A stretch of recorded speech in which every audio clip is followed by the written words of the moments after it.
Ustedes, pero a mí el estudio del libro de Hebreos está siendo tremendamente beneficioso para mi vida.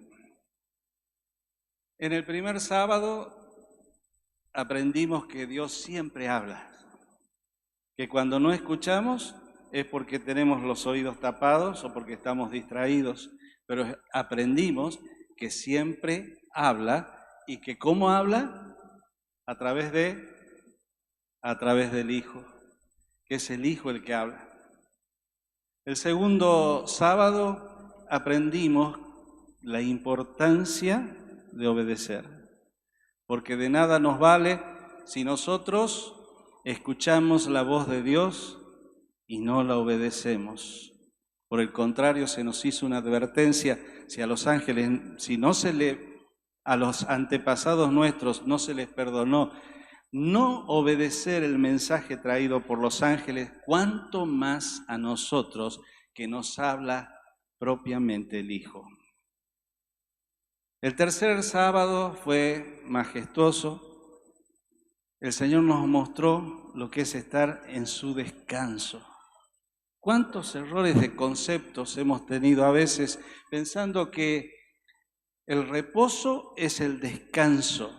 ¿Cuántos líos doctrinales acerca del sábado, si corresponde o no, si es para ahora o no? Y sin embargo, aprendimos que el reposo es hacer la voluntad del Padre.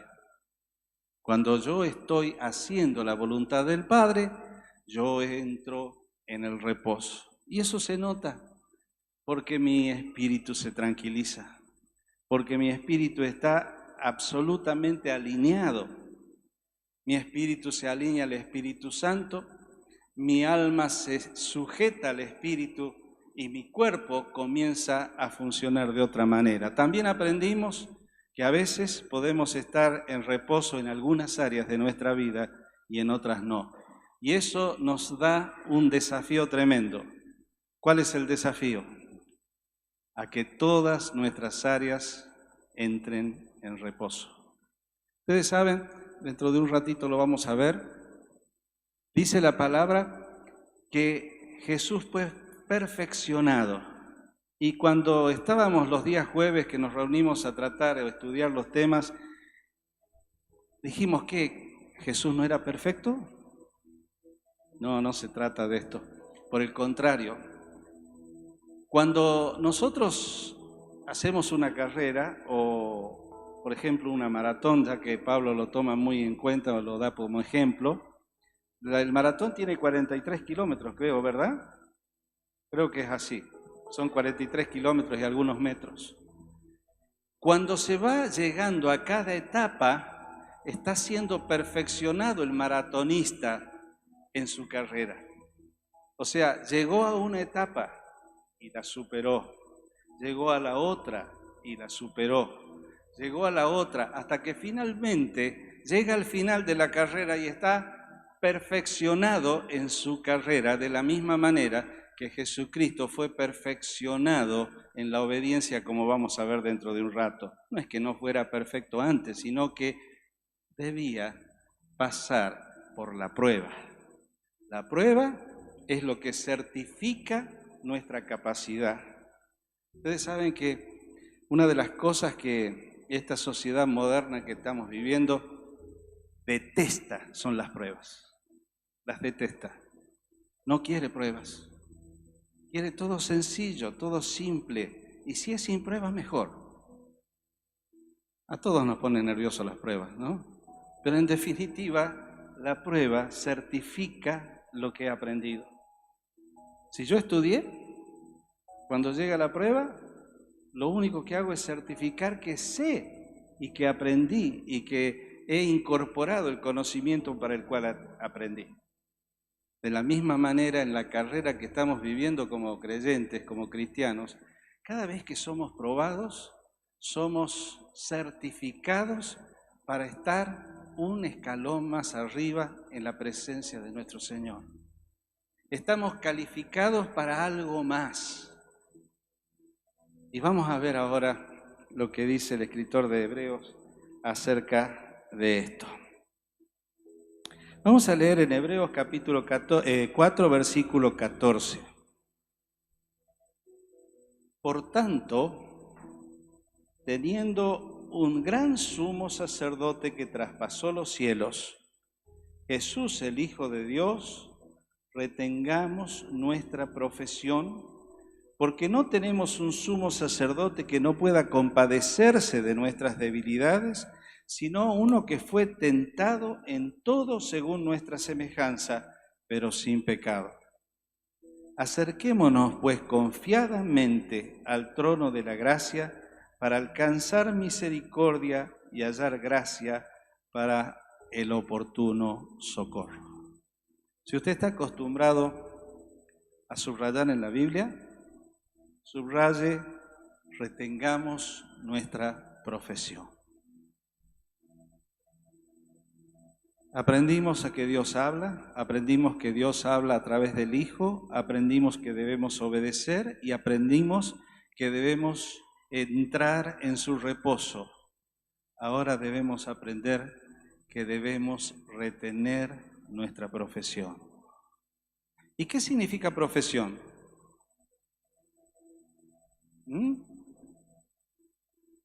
Es lo que nosotros decimos, lo que profesamos. Lo que nosotros profesamos es nuestra profesión de fe en este caso. Lo que nosotros hacemos.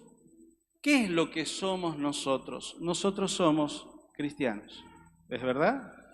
Y si nosotros profesamos la fe de Cristo, entonces nuestra profesión es mantener, retener, apoderarnos de la profesión que es en Cristo Jesús. Dice algunas versiones, retengamos nuestra profesión en la Reina Valera. Debemos seguir firmes en la fe en el Hijo del Hombre, en la Dios habla al hombre. Aferrémonos a la fe que profesamos en la nueva traducción, nueva internacional. Retengamos nuestra fe en la Biblia de las Américas. Lo que somos exhortados es a mantenernos firmes, a pesar de las acechanzas, a pesar de los problemas, a pesar de las dificultades que tenemos cada día, somos exhortados a mantenernos firmes en nuestra fe. ¿Y saben una cosa? Empieza el escritor diciendo luego, porque no tenemos un sumo sacerdote que no pueda compadecerse de nuestras debilidades, sino uno que fue tentado en todo. Por esa razón, nosotros no podemos dejar de mantenernos firmes en nuestra fe. Hemos creído en un sumo sacerdote, hemos creído en un Salvador, hemos creído en un Señor que pasó las mismas vicisitudes que pasamos nosotros. Yo no puedo decir lo que yo estoy viviendo no lo vivió Él. Yo no puedo decir los desprecios que yo he tenido a lo largo de mi vida, el rechazo o algunos problemas que puedo haber tenido, Él no los vivió. Él los vivió en el mismo modo que nos hemos vivido cada uno de nosotros. Pero ¿saben algo? Lo vivió sin pecado. Y firme, y firme. Por eso nosotros no podemos fallar, porque si nuestro Señor es el Señor Jesucristo, Él sufrió exactamente lo mismo que nosotros estamos viviendo. No podemos decir como excusa, lo que yo vivo, no saben lo que estoy pasando, porque Él lo pasó. Él lo pasó y en mayor grado lo pasó. Dolores, varón de dolores. Quebrantos, experimentado en quebrantos. Como fue menospreciado, escondimos del rostro, fue vituperado. ¿Tomamos conciencia de lo que pasó Jesús?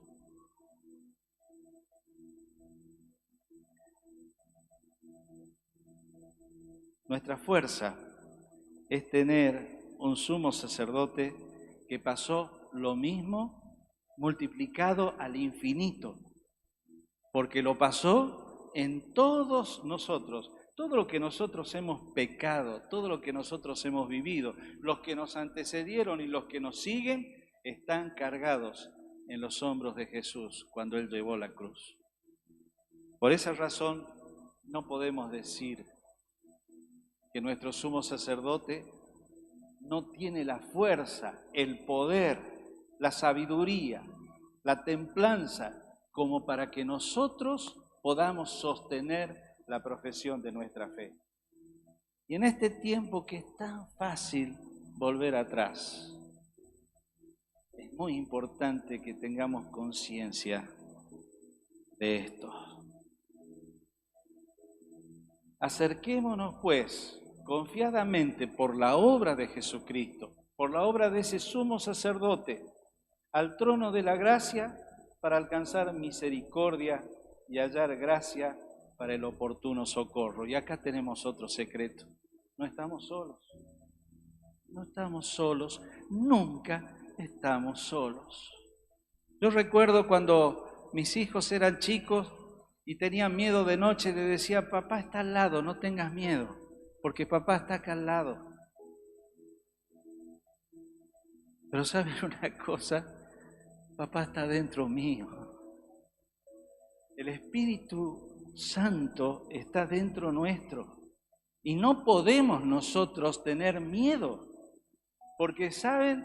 Él no solamente vivió lo mismo que vivimos nosotros, sino que venció y está al lado nuestro. Él quiere llevar nuestras cargas.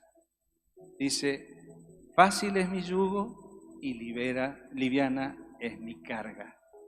¿Cuántas veces nosotros nos complicamos la vida porque queremos nosotros mismos tener y llevar nuestras cargas? No confiamos, no tenemos fe. Nos falta la fe de poder decirle al Señor, Señor, me pasa esto, ¿cómo lo soluciono? Acerquémonos confiadamente al trono de la gracia, que no es cualquier trono. Ustedes saben que hay muchos tronos. Lo decía días pasados nuestra pastora Lisla. Hay trono de justicia, hay trono de juicio y hay tronos de gracia. Y lo que nosotros tenemos abierto hoy es justamente el trono de la gracia, para hallar el oportuno socorro.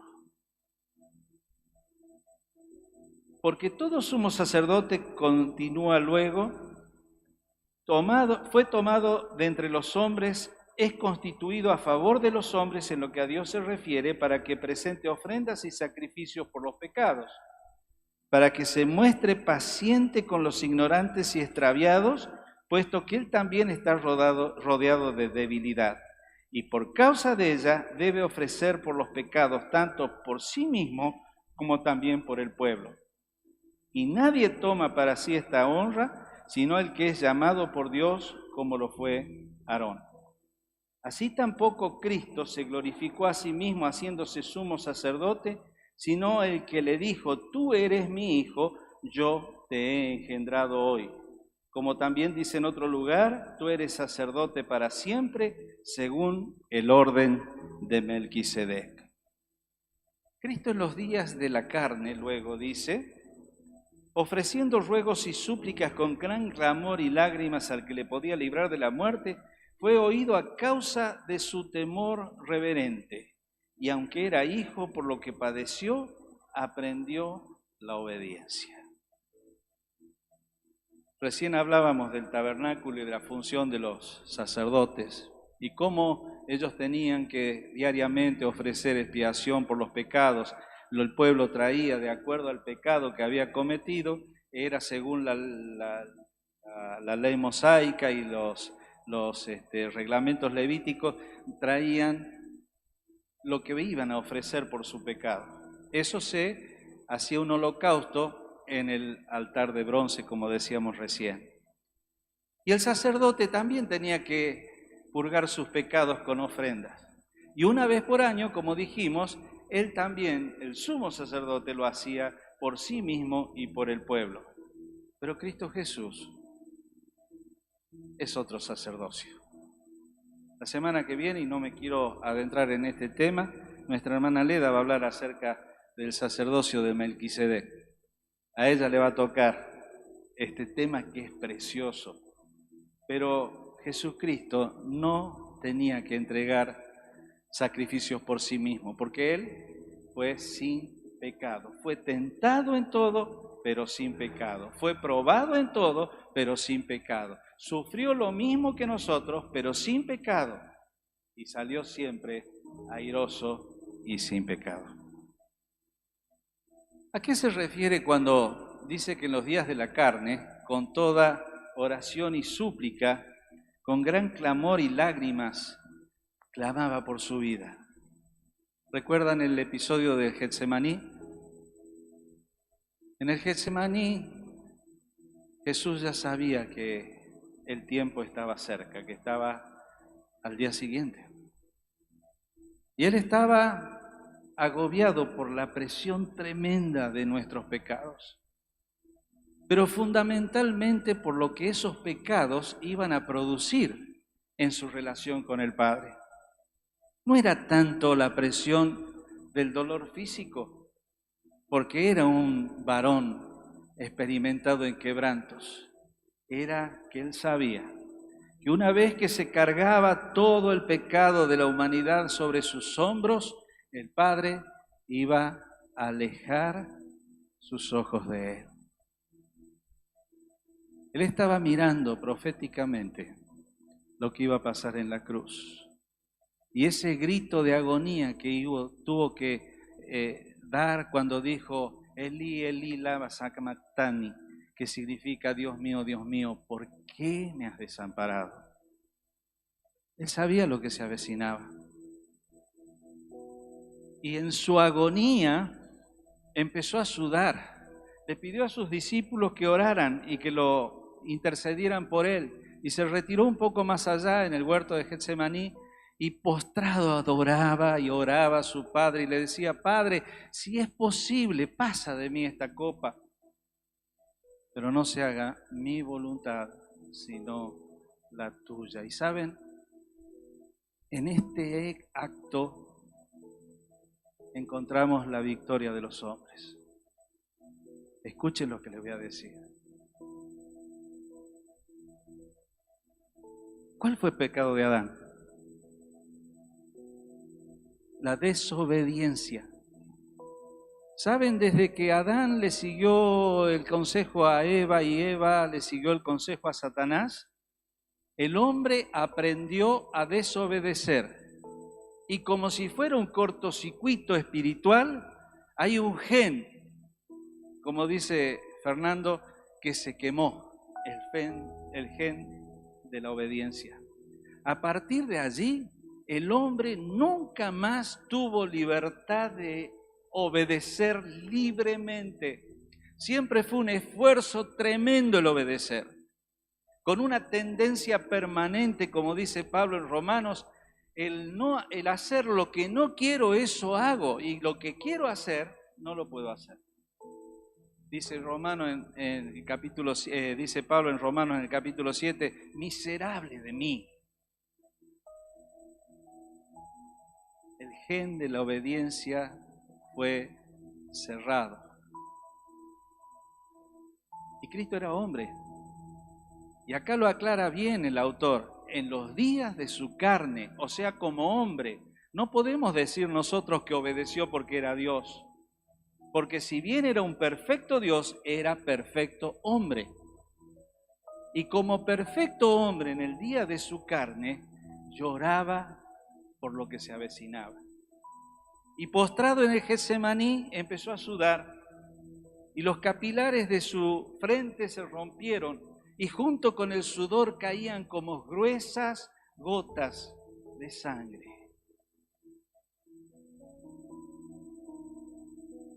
¿Se imagina usted una agonía así? Yo he tenido miedo por exámenes. El que tiene que rendir sabe que cuando uno va a un examen tiene mucho miedo. Pero el examen que tenía que rendir nuestro Redentor y Salvador le producía una agonía tremenda. que rompía su propia carne, que mezclaba la sangre con el sudor. En alguna forma ya su sangre empezó a ser vertida el día anterior ya, cuando tomó la decisión de obedecer. Él podría tranquilamente haber llamado ángeles, decir, esto no es para mí, no lo quiero. Y el Señor Dios Padre hubiera mandado ángeles y lo hubiera buscado. Pero, ¿dónde estaríamos nosotros? Muertos en nuestros delitos y pecados. Pero tanto nos amó, tanto nos amó, tanto nos amó. Por eso en Juan 3:16 es tan tremendo ese pasaje, es tan sucinto, tan cortito, pero dice tanto, porque de tal manera amó Dios al mundo que dio a su Hijo unigénito en aquel momento, para que todo aquel que en Él crea no se pierda, mas tenga vida eterna. Y fue en este momento, en el Getsemaní, sujeto a la agonía de estar preparándose para morir, que Cristo Jesús eligió obedecer. Ustedes saben que en Santiago está descrito todo el proceso que nos lleva al pecado. Dice que cada uno de nosotros es tentado de su propia concupiscencia. Y la concupiscencia, una vez que ha concebido, da a luz el pecado. Y el pecado da a luz la muerte. Ustedes saben, si nosotros tuviéramos un reloj suficientemente preciso, podríamos hasta determinar el tiempo que hay entre cada decisión. Cada uno de nosotros es tentado y Jesús fue tentado en todo. Y en este caso fue tentado a desobedecer.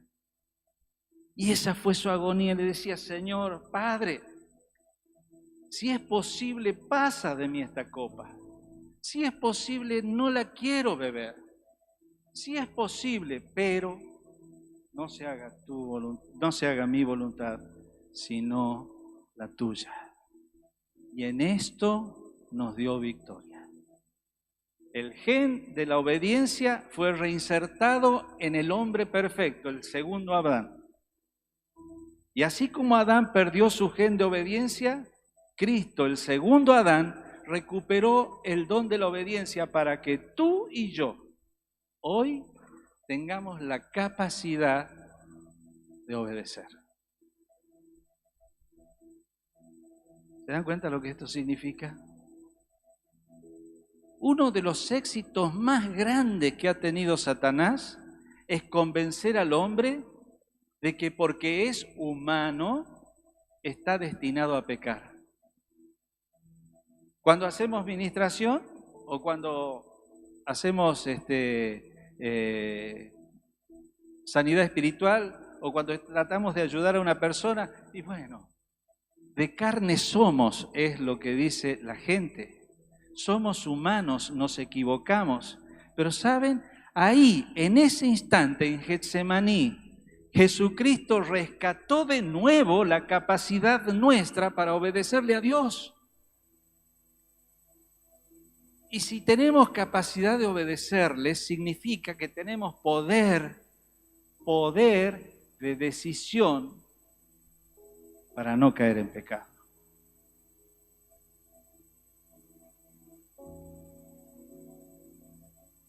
Cuando el pecado, cuando mejor dicho la tentación viene al hombre, cuando viene a cualquiera de nosotros, Satanás nos conoce, no porque pueda leer nuestra mente, porque él no puede, no conoce nuestros pensamientos, pero sí nos conoce en nuestras actitudes. De solo vernos sabe cómo vamos a reaccionar. Mi señora sabe cómo yo reacciono, aunque yo no se lo diga. Y yo sé cómo ella reacciona, sé cuando está enojada, cuando está alegre, cuando está triste, cuando me mira fijo, como ahora. Satanás nos conoce así. Porque el diablo sabe por diablo, dice un dicho popular, pero más sabe por viejo. Tiene toda nuestra historia y sabe cómo reaccionamos ante distintos incentivos. Entonces a algunos los ataca en el orgullo, a otros los ataca en la vanagloria, a otros los ataca en el sexo, a otros los ataca en quedarse con lo ajeno. A cada uno sabe dónde está flojo.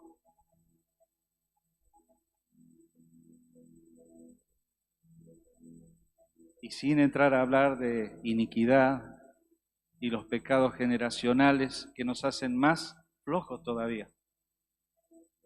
Pero de todo esto nos libró el Señor. Nos dio poder. Por eso Pablo dice que Él se gloría en la cruz de Cristo porque es poder. Es poder. Y a través de la cruz de Cristo y la obra de Cristo y lo que Cristo hizo en nuestras vidas, y por este momento en Getsemaní en que Él venció la desobediencia, nosotros tenemos la capacidad de obedecer, de no caer en el pecado, de no obedecer a la tentación y de entrar en el reposo. Siempre recuerdo cuando estudiaba, fueron 36 materias que tuve que rendir. Cada una era un verdadero parto, para decirlo así fácil. Pero no saben el alivio y la alegría y el gozo que me producía cuando la probaba. ¡Qué liberación! ¡Qué liberación! ¡Qué contento! Me parecía que me iba a llevar el mundo por delante. ¿Saben? Jesús nos asegura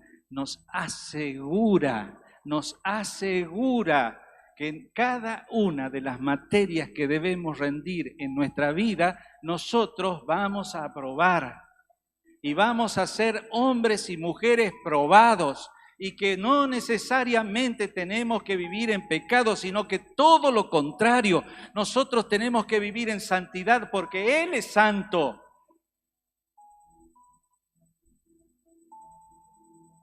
Gracias, Señor, por tu decisión ese día. Gracias, Señor, por tu decisión esa noche de dolor, esa noche en la que estuviste postrado, Señor. Estuviste con transpiración de sangre por nosotros. Gracias, Señor, porque si no hubieras decidido bien ese día, nosotros estaríamos muertos. Y aunque era hijo, por lo que padeció, aprendió la obediencia y habiendo sido perfeccionado, vino a ser autor de eterna salvación para todos los que le obedecen. ¿Se dan cuenta? Ustedes saben que ya vamos a verlo un ratito más adelante. En nuestra cultura, ¿cómo se llama nuestra cultura? ¿La saben? La cultura secular nuestra. Sí, pero los orígenes nuestros son greco-romanos. O sea, la cultura griega está en la estatua de Nabucodonosor, en la parte del abdomen y en la parte pélvica. Y saben, en el abdomen y la parte pélvica están todos los órganos conectados. Y la filosofía y la cultura griega se infiltró y se metió por todos lados. ¿Y sabe qué hacen los griegos? Lo que hacen los griegos es disecar, porque les apasiona la ciencia. Ellos lo que quieren, el conocimiento y la ciencia es su Dios, la gnosis. Y para adquirir conocimiento necesitan experimentación. Entonces un griego, si ve un sapo, lo que hace es agarrar un cuchillo y ver cómo está conformado. Es lo que me enseñaron a mí en la facultad. Los griegos son especialistas en disecar. ¿Y sabe lo que disecaron? Disecaron a Jesús de la fe. Disecaron la fe de las obras. De modo tal que yo salgo afuera y le digo, ¿vos qué sos? ¿Cristiano? ¿Pero crees en Cristo? No, yo soy cristiano. ¿Sabés qué es lo que dice Cristo? No, yo soy cristiano. Católico, apostólico, romántico, dice. Separar. Con una imagen como si fuera verdadero, pero que no tiene sustancia. Yo no puedo separar el conocimiento de Cristo de la fe en Cristo. Si yo no creo en Cristo, vana es mi fe, no sirve para nada. ¿A qué dice el apóstol? Dice, los demonios creen y tiemblan, pero no les sirve para nada. Debe ir unido al conocimiento de la persona, la fe en la persona. Del mismo modo, la fe tiene consecuencias. Cuando yo estaba en la escuela dominical, mi maestro de escuela dominical me dijo, la fe es como el perfume. Si yo me pongo un perfume, es imposible que ustedes no se den cuenta que lo tengo. Porque el perfume produce una reacción en los receptores de los demás. Del mismo modo, cuando yo tengo fe, no puede ser invisible a los demás. Dice Santiago, muéstrame tu fe sin tus obras, que yo te mostraré mi fe por mis obras. La fe tiene consecuencias, pero los griegos muy sutilmente nos enseñaron que se puede creer sin tener obras, que se puede creer mentalmente a través del conocimiento. Y así tenemos lo que hoy vivimos, gente que dice que es cristiana, pero que vive como se le da la gana. Recién nuestro pastor decía, vosotros sois mis amigos, si haced lo que yo os mando. En Juan capítulo 14 nos habla de esto. Nada podemos hacer si no estamos nosotros unidos al tallo verdadero. Yo soy la vid, vosotros los pámpanos. Si no están unidos a mí, no pueden llevar fruto. Es necesario la conexión permanente y de ninguna manera nosotros podemos estar separando nuestra profesión de fe verbal de lo que vivimos. Aunque era hijo, porque padeció, aprendió la obediencia y habiendo sido perfeccionado, vino a ser autor de eterna salvación para todos los que le obedecen. ¿Estás dispuesto a obedecerle? Hermanos, ¿nos damos cuenta lo finito que tenemos que hilar? Si yo le pregunto a todos los que están aquí, ¿son creyentes? Van a levantar la mano y van a decir que sí. ¿Son hijos de Dios? Van a decir que sí. Es más, me van a decir el día que decidieron ser hijos de Dios. Pero tanta pregunta se sintetiza en otra. ¿Le obedeces? El problema es que si somos sinceros, yo tengo que decir que muchas veces he desobedecido.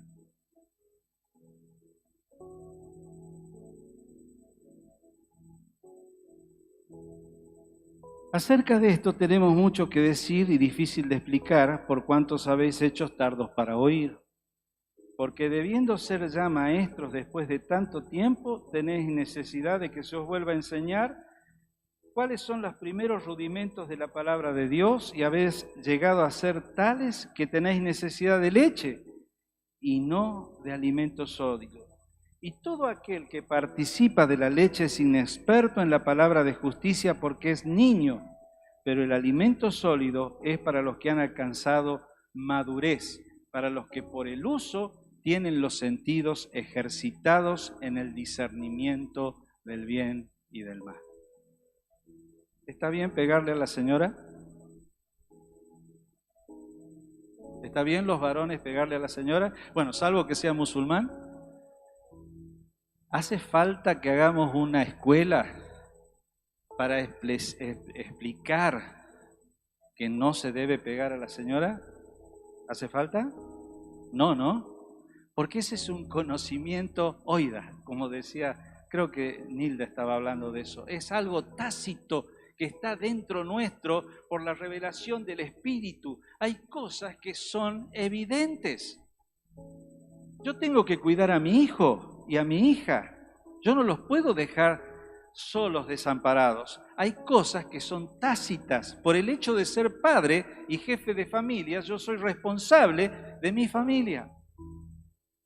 Hay cosas que no necesitan ser enseñadas porque Él las escribió en nuestro corazón y en nuestra mente.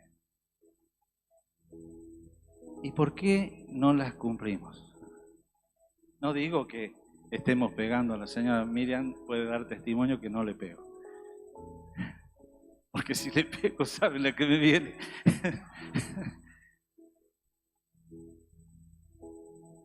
Hay tantas cosas que la cultura de este mundo nos ha metido como cosas simples, fáciles y de todos los días. Todos las hacen.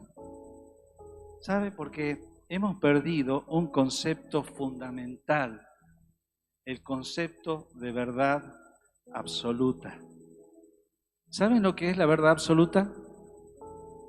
Verdad absoluta es aquella verdad que proviene del Padre y que no tiene interpretación por los tiempos. No matarás fue no matarás en el Sinaí y es no matarás hoy aquí. No adulterarás fue no adulterarás con Moisés y no adulterarás con Eduardo Raimond aquí. Pero el mundo nos convence de que la verdad es relativa, de que depende de la cultura. Recuerdo cuando el hermano de uno de los Saints, el hermano de Felipe Saint, fue a evangelizar a los Aucas en Ecuador. Bajaron en un avión y los lancearon a todos, murieron todos. Porque como prueba de buen recibimiento les habían ofrecido sus señoras. Y como ellos las rechazaron, los mataron. Ellos podrían haber dicho, la cultura de acá dice que está bien. El mundo miente. Lo normal es mentir. Los políticos mienten. Entonces, si todos mienten, ¿nosotros debemos mentir? Jóvenes, el Señor nos dijo que nos mantengamos puros y santos. Pero los compañeros de la escuela nos dicen que somos estúpidos. Porque ahora la fornicación es la preparación del matrimonio. La homosexualidad es una forma superior de amor. El robarle a los ricos para darle a los pobres es un acto de justicia.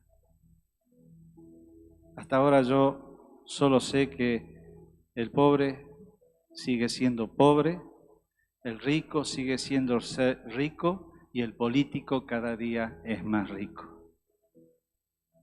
¿Significa que esa cultura la tengo que adoptar yo? ¿Acaso no es lo corriente de nuestros días?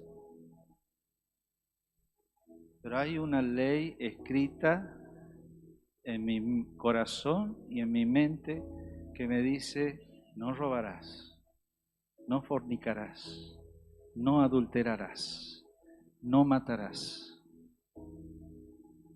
Y esa ley es una verdad absoluta. no depende de las circunstancias ni de las culturas, depende de nuestro Padre directamente. ¿Estás dispuesto a obedecerle? ¿Estás dispuesto a obedecerle aunque se burlen de ti? ¿Aunque te digan tonto? José, cuando se desnudó, la esposa de Potifar salió corriendo, quedó como un tonto y sufrió las consecuencias con cárcel. Y peligró su vida porque seguramente Potifar sabía cómo era su señora, porque si no lo hubiera matado. Sin embargo, él dijo, ¿cómo podré hacer una cosa, un daño tan grande a mi Padre, a mi Dios? ¿Está ese concepto, ese deseo en nuestro corazón? ¿O somos niños que berreamos porque queremos leche? ¿O somos gente experimentada en haber vivido ya distintas circunstancias en la vida y que por la experiencia sabemos cómo discernir el bien y el mal? Capítulo 6. Por tanto, dejando ya los rudimentos de la doctrina de Cristo, vamos adelante a la perfección, no echando otra vez el fundamento del arrepentimiento de obras muertas, de la fe en Dios, de la doctrina de bautismo, de imposición de manos, de la resurrección de los muertos y del juicio eterno. Y esto haremos si Dios en verdad lo permite. Porque es imposible que los que una vez fueron eliminados y gustaron del don celestial y fueron hechos partícipes del Espíritu Santo y asimismo gustaron de la buena palabra de Dios y los poderes del siglo venidero y recayeron, sean otra vez renovados para arrepentimiento, crucificando de nuevo para sí mismos al Hijo de Dios y exponiéndole a vituperio. Hay una doctrina muy en boga a fines del siglo XIX, principios del siglo XX, durante todo el siglo XX, que dijo, una vez salvo, siempre salvo. ¿Y qué significa ser salvo? Bueno, significa una declaración de fe. Entonces, los cultos se preparan de forma tal de que enternecemos a la gente con canciones, de manera tal de irlos preparando, hasta que en un momento determinado el predicador dice, ¿te querés ir al infierno? No. Entonces, ¿querés ser salvo? Sí, levanta la mano. Eso es ser salvo. Parece ridículo y parece risueño, pero muy sucintamente es así. De manera que Satanás logró que el mayor reservorio de gente inconversa esté en las iglesias evangélicas.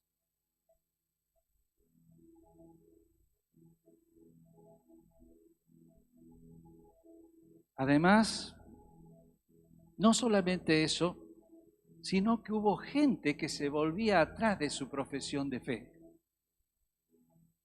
El libro de Hebreo fue escrito, ¿recuerdan ustedes cuándo? Nuestra pastora Nilda lo enseñó.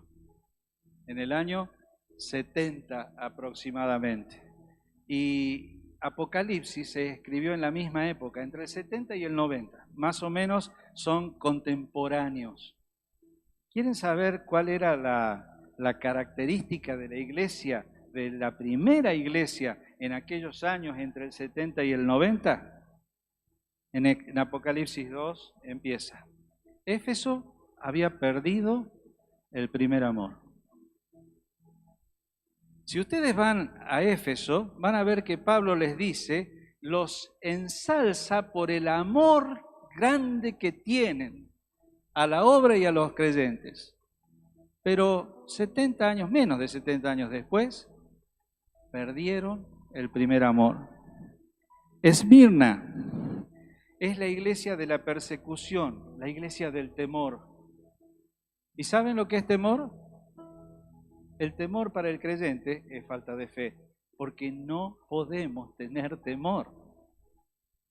No podemos tener temor porque tenemos un sumo sacerdote, como lo vimos recién, que sufrió en carne propia todo lo que nosotros estamos viviendo. En Pérgamo estaba la doctrina de Balaam, que se basaba en la prostitución y en la impureza sexual. La doctrina de los nicolaitas, que eran los seguidores de Nicolai. En Tiatira toleraban a Jezabel, que tenía una doctrina. Estamos hablando de iglesias creyentes, no estamos hablando de iglesias paganas, no estamos hablando de filisteos, estamos hablando de cristianos. En Tiatira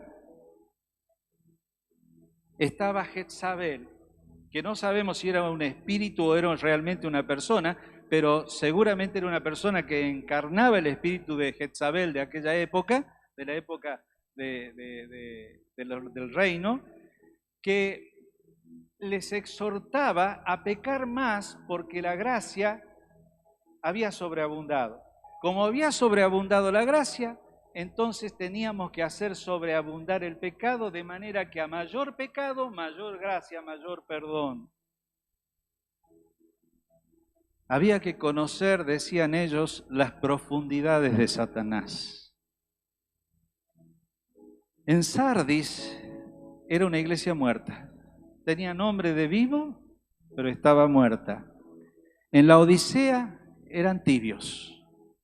Ojalá fuesen fríos o calientes. Pero cuanto eres tibio te vomitaré de mi boca, le dice el ángel. La única iglesia que sale bien parada del examen es Filadelfia. Filadelfia, que es el remanente fiel. Cuando nosotros estudiamos las características de estas iglesias, decimos, ¿cómo puede ser posible? Ahora, mire alrededor y pregúntese, ¿todo esto no está pasando en nuestros días? ¿Acaso no hay iglesias que perdieron el amor? ¿Acaso no hay iglesias que siguen la doctrina de los nicolaitas, de Balaam y de Jezabel? ¿Acaso no hay iglesias hoy en el siglo XXI, 2019, enero, que tienen nombre de vivas pero que están muertas? ¿Acaso no hay tibios espirituales? ¿Acaso yo no he incurrido en alguno de estos pecados alguna vez? ¿Puedo yo decir, asombrarme, cómo puede ser?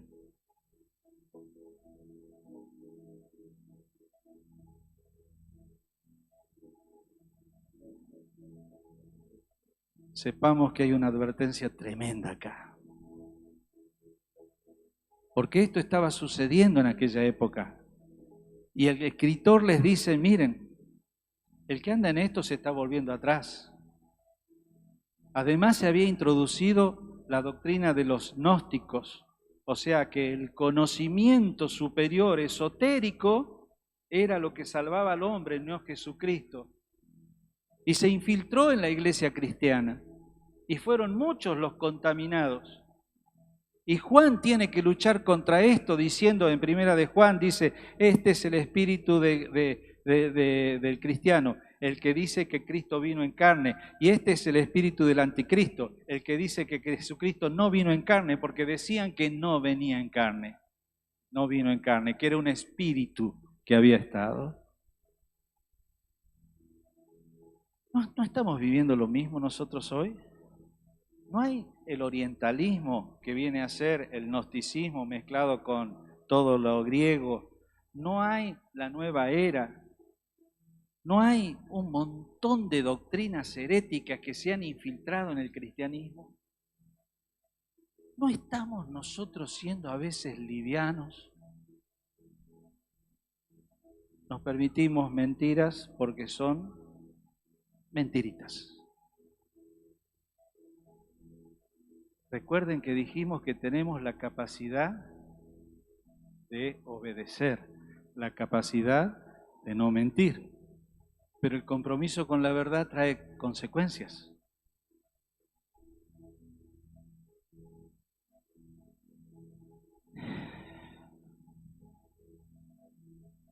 Dejando los rudimentos de la fe en Jesucristo, de la fe en Dios, del perdón del pecado, de las enseñanzas apostólicas acerca de los bautismos, la imposición de manos y todo lo demás,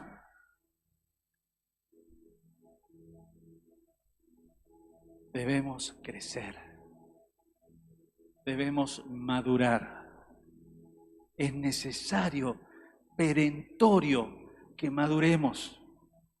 Así como Jesucristo fue probado y salió victorioso, nosotros debemos ser probados y salir victoriosos. No es obligatorio pecar, no es obligatorio caer. Tenemos el poder del universo, el poder del Espíritu Santo en nuestro ser.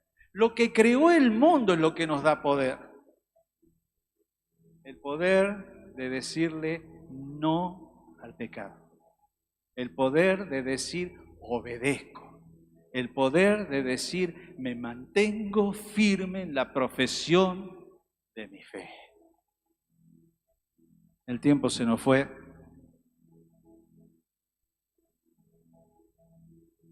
Quiero hacerles escuchar una prosa, un poema. Por favor, ¿lo podés pasar, Miguel? Mientras escuchamos esto, quiero pedirles a los hermanos que están encargados de repartir el pan y el vino que pasen acá adelante.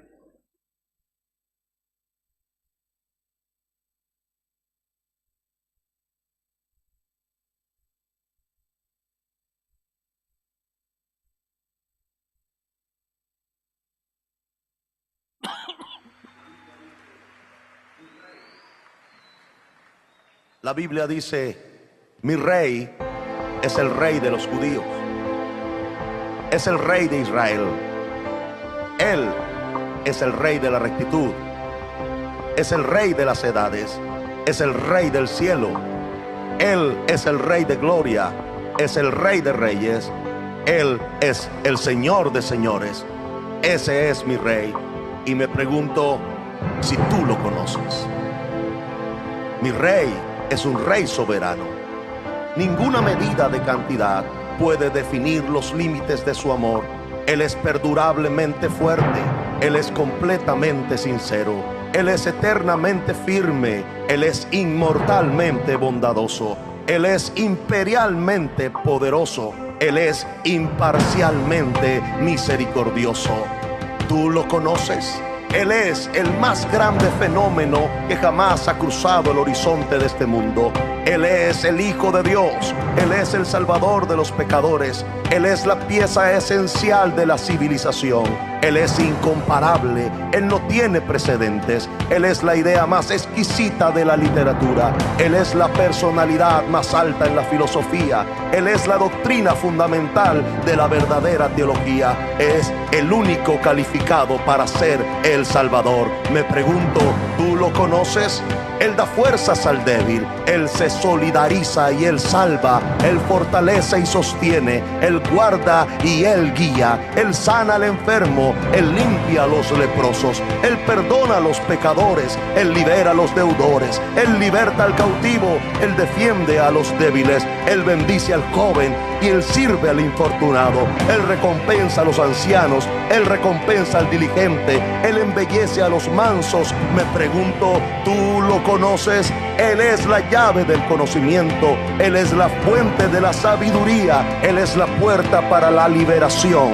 es el camino de la paz, es la vía a la rectitud, Él es la autopista a la santidad, Él es la entrada de la gloria. Pregunto, ¿tú lo conoces? Su vida es inigualable, su bondad no tiene límites, su misericordia es eterna, su amor nunca cambia, su palabra es permanente, su gracia es suficiente, su reinado es justo, su yugo es fácil y liviana es su carga. Desearía poder describirlo, pero Él es indescriptible, Él es incomprensible, Él es invencible, Él es irresistible. Tú lo conoces, no lo puedes sacar de tu mente, no lo puedes soltar, no puedes sobrevivir sin Él, no puedes vivir sin Él. Los fariseos no pudieron detenerlo porque ellos entendieron que no podía ser detenido. Pilato no pudo encontrar ninguna falla en Él.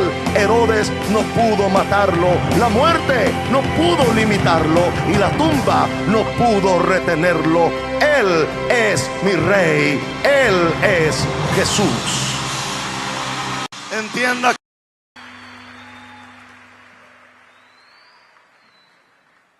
La Biblia dice, mi Rey es el... ¿Tú lo conoces? Él es nuestro Rey. ¿Le conocemos?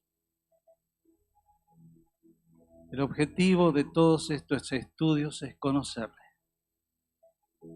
El pacto que tenemos con Él, que está patentizado en el pan y el vino, es yo en ti y tú en mí. ¿Le conoces? Dice Colosenses capítulo 3, porque habéis muerto y vuestra vida está escondida en Cristo. Cuando Cristo vuestra vida se manifieste, entonces seréis manifestados juntamente con Él en gloria. ¿Le conoces? Yo tengo que pedirle perdón a mi Señor y a mi Rey. Muchas veces, si bien no apostaté de mi fe, no estuve totalmente alineado con su doctrina, con su predicación, con su persona. Yo sé que a ustedes también les pasa. Y en esta noche queremos conocerle más. Y ya que Él abrió un camino que está libre, como dice, acerquémonos con certidumbre de fe, con plena certidumbre de fe, con corazón sincero, purificados los corazones de mala conciencia y lavados los cuerpos con agua pura. Acerquémonos a conocerle. Yo te invito que hoy tomes la cena de otra manera. A fuerza de repetirlo, muchas veces perdemos el sentido verdadero. ¿Sabe? Ese pan, Él dijo, es mi cuerpo. A mí no me pregunte qué significa. Yo sé lo que Él dijo. Dijo, es mi cuerpo. Esta copa es mi sangre. Y yo lo que sé es que su cuerpo y su sangre, cuando entran en mi cuerpo y en mi sangre, vivifican mis células mortales. Yo sé que Él saca la impureza. Yo sé que Él saca la tiniebla que me llena de luz. Yo sé que Él me sana. Yo quiero conocerle más. Él es mi Rey. ¿Tú le conoces? Con plena certidumbre de fe, con corazón sincero, acerquémonos a Él. ¿Pueden, por favor, repartir el pan y el vino? Y le voy a pedir que no lo tome, si no nos vamos a esperar todos.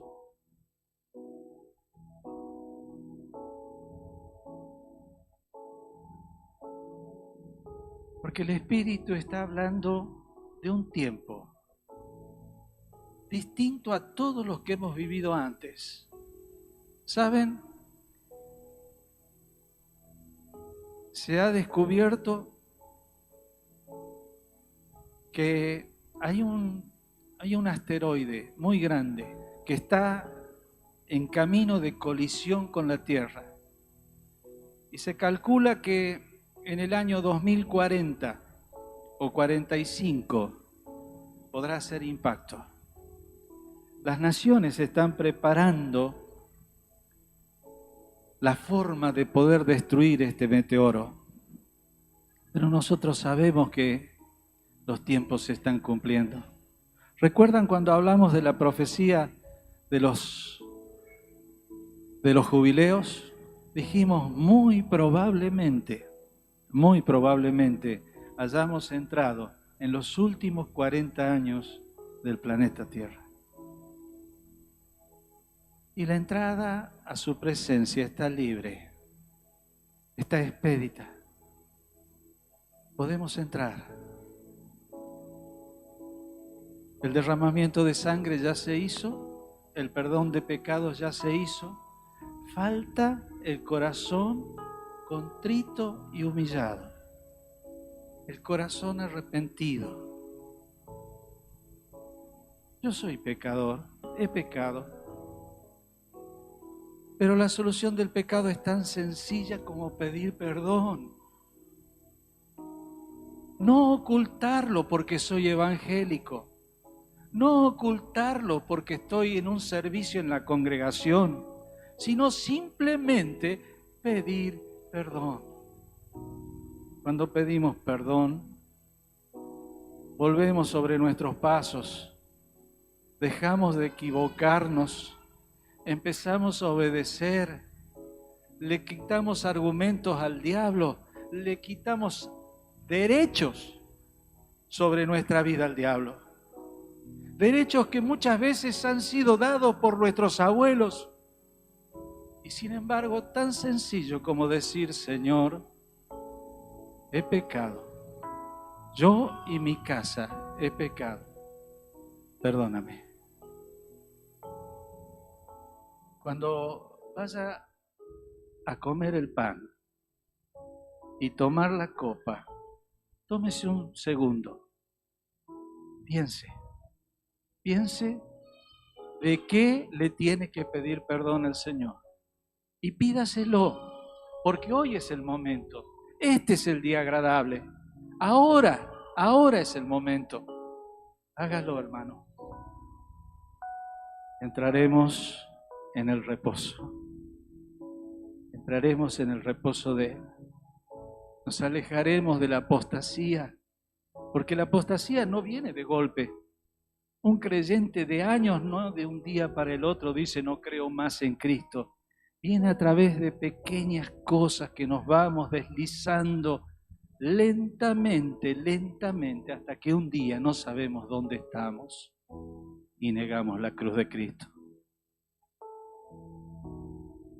Yo le invito de que en este momento pida perdón, de que este momento renueve su pacto con el Señor y le diga: Señor, tú eres mi Rey, yo te conozco. Tú eres mi Rey, tú me conoces y no te fallaré y mantendré firme la profesión de mi fe, porque no sabemos los tiempos que se avecinan. A veces es con persecución y a veces es con liviandad. Pero Jesús mío, amado Salvador, yo te conozco. Sé lo bueno que has sido conmigo. Sé lo misericordioso. Sé la salvación que trajiste a mi vida. Sé que me diste poder para ser obediente. Te conozco. No tengo pan.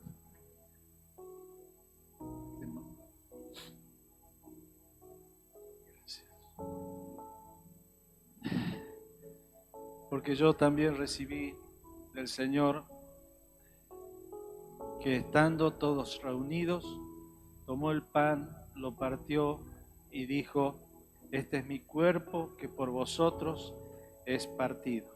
Haced esto en memoria de mí.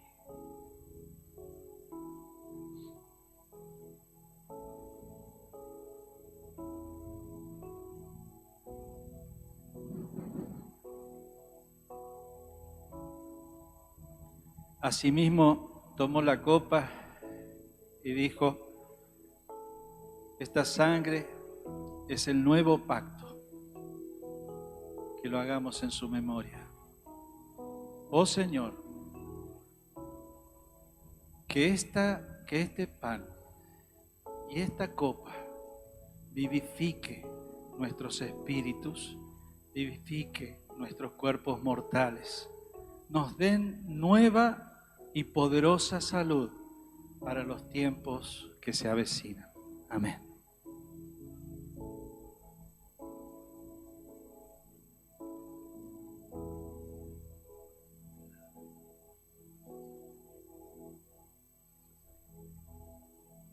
¿Podemos cantar Preciosa Sangre?